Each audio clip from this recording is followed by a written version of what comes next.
Welcome friends, मैं राजेश एक बार फिर से हाजिर हूँ आपके लिए नया वीडियो लेकर। और आज की वीडियो का हमारा टॉपिक होगा भौतिक भूगोल की परिभाषा और उसका विषय क्षेत्र। भौतिक भूगोल वाली बुक जब आप पढ़ते हो तो उसके अंतर्गत पहला जो लेसन है वो या तो भौतिक भूगोल की परिभाषा और उसका विषय क्षेत्र। कहने का मतलब भौतिक भूगोल के अंतर्गत हमें किन किन टॉपिकों का या फिर किन किन विषय क्षेत्रों का अध्ययन करना पड़ेगा। तो भौतिक भूगोल की परिभाषा की बात करते हैं। मैंने एक परिभाषा विद्वान के लिए ऑर्थर की, फिर आप उसमें चाहे तो अपने हिसाब से थोड़ा इधर उधर एडजस्ट कर सकते हैं। तो ऑर्थर होम्स ने कहा है कि जो भौतिक वातावरण है, कहने का मतलब भौतिक का मतलब बाहरी या फिर जो संरचनात्मक है उसकी जो बनावट है, तो भौतिक वातावरण का अध्ययन ही क्या है, भौतिक भूगोल है, ये उन्होंने कहा है। और इन्होंने कहा है कि भौतिक भूगोल के अंतर्गत धरातलीय, सागरीय और वायवीय, ये जो तीनों होते हैं, तीनों चीजें होती हैं। कहने का मतलब धरातल को हम स्थलखंड बोल सकते हैं, सागरीय को जलमंडल बोल सकते हैं और वायवीय को वायुमंडल कह सकते हैं। तो जो तीनों मंडल हैं, तीनों में स्थल है और आपका जल है और एक है वायवीय, कहने का मतलब वायुमंडल। तो तीनों मंडलों का जो विवरण है उसका अध्ययन किया जाएगा तो वो क्या कहलाएगा, भौतिक भूगोल कहलाएगा। ये ऑर्थर होम्स के अनुसार परिभाषा हो गई भौतिक भूगोल की। यदि आपको क्वेश्चन 1 नंबर में या 2 नंबर में शॉर्ट टाइप क्वेश्चन आता है तो भौतिक भूगोल की परिभाषा पूछेगा, ना कि उसके विषय क्षेत्र। विषय क्षेत्र की बात करूं तो आपको जब बड़ा 20 नंबर का क्वेश्चन बनेगा है ना, पूरा का पूरा, तो 20 नंबर के अंतर्गत आपको परिभाषा और उसके विषय क्षेत्र कौन कौन से इसके बारे में लिखना पड़ेगा। नेक्स्ट बात करता हूं एक परिभाषा की ओर कि पृथ्वी की जो भौतिक बनावट है और संरचना है। कहने का मतलब भौतिक का मतलब यही है तो बाहरी होगा या उसकी संरचना कैसी है, उसकी बनावट कैसी है, इन तथ्यों का अध्ययन करना पड़ेगा हमें भौतिक भूगोल के अंदर। तो पृथ्वी की भौतिक या बनावट संरचना है जो बाहर की, वो कैसी है, इसका अध्ययन हम कहीं करेंगे तो क्या करेंगे, भौतिक भूगोल के अंदर। एक शॉर्ट सी यदि परिभाषा याद की जाए तो नभ, जल और थल तीनों हैं और तीनों के तथ्यों का अध्ययन हम जिसके अंतर्गत करते हैं वो कैसा होता है, भौतिक भूगोल कहलाता है। तो ये भौतिक भूगोल की परिभाषा हो गई। तो परिभाषाओं में आप एक दो विद्वानों की याद रख सकते हैं, एक दो अपने हिसाब से क्रिएट कर सकते हैं ताकि आसान शब्दों में और एग्जामिनर जो कॉपी चेक करने वाला है उसको अपनी परिभाषा प्रोवाइड करा सकें। नेक्स्ट अगले बात करूंगा मैं टॉपिक्स पे कि जो भौतिक भूगोल है उसके अंतर्गत किन किन चीजों का अध्ययन किया जाता है या फिर उसका विषय क्षेत्र है वो कहां तक है। मैंने आपकी जानकारी के लिए कुछ पॉइंट बना रखे हैं, जैसे पृथ्वी का अध्ययन, स्थलमंडल का अध्ययन, जलमंडल, ये 6-7 पॉइंट है। और भी पॉइंट बढ़ा सकते हैं आप, लेकिन मैंने क्वेश्चन को शॉर्ट करने का वो किया थोड़ा सा। 7 पॉइंट है, सातों पे यदि 5-5 7 लाइन लिखेंगे तो आपका जो 20 नंबर का बड़ा क्वेश्चन है वो क्रिएट हो जाएगा। पहला बात करूंगा पृथ्वी का अध्ययन। भौतिक भूगोल के अंतर्गत पृथ्वी का अध्ययन कैसे किया जाएगा, तो इसका आगे लिखेंगे हम कि पृथ्वी की जो संरचना है, पृथ्वी की संरचना है, पृथ्वी की बनावट है, इसके अलावा पृथ्वी की उत्पत्ति है, ठीक है, उत्पत्ति होगी, पृथ्वी की परतें हैं, ठीक है। तो ये सारी चीजें ये पृथ्वी के विषय क्षेत्र के अंतर्गत आएंगी और इसका अध्ययन किसमें किया जाएगा, भौतिक भूगोल के अंदर। कहने का मतलब पृथ्वी की संरचना कैसी बनावट, पृथ्वी की अंदर की जो परतें हैं वो कौन कौन सी परतें हैं, जो आगे के टॉपिक्स में पढ़ेंगे आप, जिसमें सियाल, सीमा, नीफी वगैरह पढ़ते हैं, या फिर ऊपरी बाह्य जो विद्वानों ने वर्गीकरण किया हुआ है। तो संरचना होगी, उसकी बनावट होगी। अब पृथ्वी की उत्पत्ति कैसे हुई, पृथ्वी का निर्माण कैसे हुआ, तो ये पृथ्वी की भौतिक स्ट्रक्चर हो गई। तो इस सब का अध्ययन किसके अंतर्गत किया जाएगा, भौतिक भूगोल के अंतर्गत। तो मेरे हिसाब से 4-5 पॉइंटों पे आप और थोड़े थोड़े 2-2 लाइन लेके पृथ्वी का अध्ययन कैसे होता है भौतिक भूगोल के अंतर्गत ये लिख सकते हो। सेकंड में विषय क्षेत्र की बात करता हूं, उसके अंतर्गत आता है स्थलमंडल का अध्ययन। स्थलमंडल से सीधे सीधे बात हो गई धरातल की। तो स्थलमंडल के अंतर्गत बात करेंगे हम जितने भी मैदान है, पर्वत हैं, इसके अलावा आपकी झीलें हो गई, है ना, झीलें हो गई, नदियों द्वारा कुछ जलाकृति बनाई जाती है, नदियों की आकृतियां, है ना, नदियों द्वारा बनाई गई आकृति, नदियों द्वारा बनाई गई आकृति, ये सारी चीजें स्थलमंडल पर मिलेंगी आपको। मैदान, पर्वत, अच्छा एक पठार और लिख लो, ठीक है। तो स्थलमंडल के अंतर्गत जो मैदान होंगे, पठार होंगे, पर्वत होंगे, नदियों और झीलों द्वारा विभिन्न प्रकार की जो आकृतियां बनाई गई हैं उन सब का अध्ययन किसके अंतर्गत करेंगे, स्थलमंडल। तो ये चीजें स्थलमंडल के अंतर्गत आती है और इनका अध्ययन किसके अंतर्गत किया जाता है, भौतिक भूगोल के अंदर। तो ये भी भौतिक भूगोल से या तो रिलेटेड हो गया या उसके विषय क्षेत्र के अंतर्गत आता है। नेक्स्ट बात करूंगा जलमंडल का अध्ययन। जलमंडल का अध्ययन मैंने पहले परिभाषा में बताया था आपको, जैसे साग पहला धरातल ये बताया, तो धरातल के अंतर्गत तो मैदान, पर्वत, झीलें, नदी होंगी। अब हम जलमंडल की बात कर रहे हैं तो जलमंडल के अंतर्गत सागरीय चीजें आ जाएंगी। जैसे कि जलमंडल की बात करूं तो जलमंडल के अंतर्गत हो जाएंगे महासागरीय धारा, कौन कौन सी धारा है, महासागरीय धारा हो गई, ठीक है। इसके अलावा समुद्रों में जो ज्वार भाटा आता है वो कैसे आता है, ज्वार भाटा हो गया। समुद्रों के अंतर्गत जो पानी में लवणता पाई जाती है वो कैसी होती है। तो कहने का मतलब जो जलमंडल है ये है सागरीय चीजों से संबंधित, है ना, महासागरों से संबंधित। तो महासागर में धारा कौन कौन सी होती है, ज्वार भाटा कैसे उत्पन्न होता है, लवणता कैसे होती है, क्या क्या चीजें पाई जाती है ना, इन चीजों का अध्ययन करेंगे हम किसमें, जलमंडल के अंदर। तो ये जो सारी चीजें हैं, महासागरीय धारा, ज्वार भाटा, लवणता, ये जलमंडल से रिलेटेड, लेकिन जो विषय क्षेत्र है वो कहाँ लगता है, भौतिक भूगोल के अंदर लगता है। तो अगला टॉपिक ये हो गया। तो नेक्स्ट बात करता हूँ वायुमंडल का अध्ययन।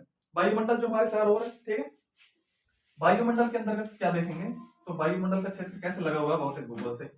वायुमंडल, तो वायुमंडल की भी एक क्या है, एक संरचना है, क्या है, संरचना है या उसकी बनावट है, ठीक है।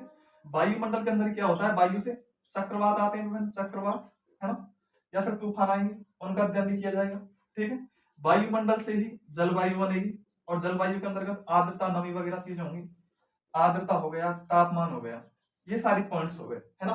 तो वायुमंडल का अध्ययन, और वायुमंडल का अध्ययन किस क्षेत्र के अंतर्गत कर रहे हैं, भौतिक भूगोल के अंतर्गत। कैसे करेंगे कि वायुमंडल की संरचना, वायुमंडल का संगठन कैसा है, कौन कौन सी गैसें हैं इसके अंतर्गत, वायुमंडल में जो चक्रवात होते हैं, तूफान होते हैं, उनका निर्माण कैसे होता है, जलवायु कैसे बनती है, और जलवायु के जो पॉइंट्स है, आर्द्रता है, तापमान है, नमी है, वो क्या क्या चीजें होती है। तो नेक्स्ट पॉइंट हो गया कौन सा, वायुमंडल का अध्ययन। अब तक हमने 4 पॉइंट देख लिए, पहले पृथ्वी का अध्ययन देख लिया कि पृथ्वी से रिलेटेड भौतिक भूगोल कैसे है, उसके बाद में हमने स्थलमंडल देख लिया, स्थलमंडल के बाद में जलमंडल देख लिया, और चौथा पॉइंट देखा वायुमंडल। 3 पॉइंट और बचे हुए हैं, उनके बारे में बताता हूँ आपको। यदि 7-8 पॉइंटों को आप और अच्छे से सीख जाते हो, अच्छे से लिख लेते हो, याद कर लेते हो, तो एग्जाम में आसानी से लिख के आ जाओगे। और मैंने आपको पॉइंट टू पॉइंट बताया, आप लैंग्वेज थोड़ी सी क्रिएट कर सकते हो अपने हिसाब से। ठीक है, नेक्स्ट बात करता हूँ जीव मंडल का अध्ययन। किसका, जीव मंडल का। तो जीव मंडल का अध्ययन भौतिक भूगोल के अंतर्गत कैसे किया जाता है। जीव मंडल के अंतर्गत जितने भी जीव जंतु होंगे, मानव होगा, ठीक है, पादप होंगे या फिर वनस्पति होगा, पादप, वनस्पति, ठीक है, मानव के जो निवास स्थान होंगे या फिर उनके आवास, ठीक है, आवास हो गया। तो जीव मंडल के अंदर ये सारी चीज आएंगे, जीव जंतु आएगा, पेड़ पौधे आएंगे, या फिर वनस्पति कह सकते हैं, कॉम्बाइंड करके उसको। तो जीव जंतु, वनस्पति, मानव आदि का जब अध्ययन किया जाता है इससे संबंध, तो वो किसके अंदर किया जाता है, भौतिक भूगोल के अंतर्गत। ठीक है, तो जीव मंडल का भी कहीं ना कहीं संबंध किससे हो गया, भौतिक भूगोल से हो गया, और इसका विषय क्षेत्र किसके अंतर्गत आ रहा है, भौतिक भूगोल के अंतर्गत आ रहा है। नेक्स्ट बात करूंगा मैं मृदा विज्ञान का अध्ययन। ठीक है, तो मृदा का अध्ययन होता है वो भौतिक भूगोल के विषय क्षेत्र में कैसे आता है, वो देखेंगे आप। मृदा का अध्ययन, आपको पता है विभिन्न जगहों पर, विभिन्न स्थानों पर विभिन्न प्रकार की मिट्टियां पाई जाती हैं। कहीं काली मिट्टी पाई जाती है, तो कहीं भूरी मिट्टी पाई जाती है, तो कहीं लाल मिट्टी पाई जाती है, तो कहीं लैटेराइट मिट्टी पाई जाती है। अलग अलग प्रकार की मिट्टी पाई जाती है, पहली बात। तो दूसरी बात, मिट्टी का या फिर मृदा का जब अपरदन होता है, अपरदन से विभिन्न प्रकार की आकृतियां बनती हैं, जो आपने पढ़ी होंगी या आगे के टॉपिक्स आएंगे उनमें हम पढ़ा देंगे। तो इनके अपरदन से बनी हुई जो स्थलाकृति है, स्थलाकृति, या फिर कह सकते हैं मृदा का निक्षेप हुआ है, मृदा का जमाव हुआ है कहीं, है ना, उस जमाव से जो आकृतियां बनी है, इन सब का अध्ययन भी क्या किया जाएगा, भौतिक भूगोल के अंतर्गत किया जाएगा।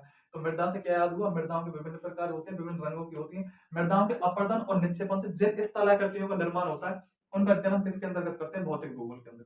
तो जो मृदा का विज्ञान है या फिर कह सकते हैं मृदा का अध्ययन है, वो भी किसके विषय क्षेत्र में आ रहा है, भौतिक भूगोल के विषय क्षेत्र के अंतर्गत आ रहा है। लास्ट एंड फाइनल बात करूंगा मैं मानचित्र का विज्ञान। ठीक है, मानचित्र का विज्ञान या फिर मानचित्र विज्ञान का अध्ययन, ये कैसे रिलेटेड है भौतिक भूगोल से। देखिए, मानचित्र, मैप, आपने खूब अच्छे तरीके से देखा होगा, कई बार मैपों में हम पर्वत, पठार, नदियां, मैदान आदि को सिंपली दर्शाते थे।